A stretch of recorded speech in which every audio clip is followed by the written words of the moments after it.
Ramanuja and the Sacred Mantra. Several hundred years ago, there lived a great saint called Ramanuja. One day he went to meet another saint, Sri Goshtipurna. He asked him for a Diksha mantra which would mark his formal initiation into spirituality. Goshtipurna refused Ramanuja and sent him away.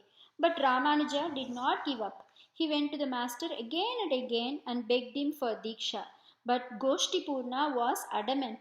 Ramanujacharya wept in despair. He thought that he must be really unworthy to have been refused the mantra 18 times. One day, the priest of Sri Ranganatha temple met Goshtipurna and informed him that the Lord wanted him to initiate Ramanuja into the mantra. Goshtipurna did not hesitate anymore. He gave the mantra to Ramanuja and explained its meaning with all its implications. He instructed Ramanuja to keep the mantra a secret as it was a very powerful mantra. It had the power to give an immediate vision of Vaikuntha to the initiated. Ramanuja prostrated before the Guru and left. The very initiation sent a thrill through his whole being, and he was blessed with the vision of the abode of the Lord as promised by the Guru. Thrilled to the core, he felt such peace and joy that he wanted to share it with everyone. He climbed the gopuram of the Sriranganatha temple and shouted, "My dear friends, come, one and all, I shall tell you the great name that gives the vision of the Lord. Come, do not hesitate."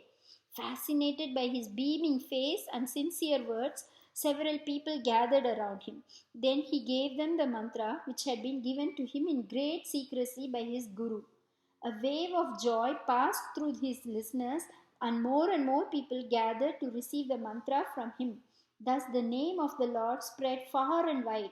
Someone reported this to Goshtipurna. He was infuriated on hearing that Ramanuja had transgressed his specific instruction to not to give the mantra to anyone. What did he mean by shouting it from rooftops to the entire public?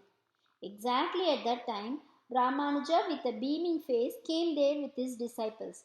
Goshtipurna shouted at him in anger, "You are the vilest person I have met, fit to be thrown into hell for violating the Guru's instructions." Ramanujacharya prostrated with humility before the teacher and said, "True, my teacher, I deserve to go to hell for going against your instructions. I did it deliberately. What does it matter if one person like me goes to hell when so many persons can be helped to go to the Lord's abode? I am prepared to suffer for the sake of so many." Looking at his face glowing with love for his fellow beings, Goshtipurna realized how great and selfless he was. He understood that here was a man chosen by the Lord as his instrument to lead many to salvation. Goshtipurna forgot his anger. He embraced Ramanujacharya with love and blessed him.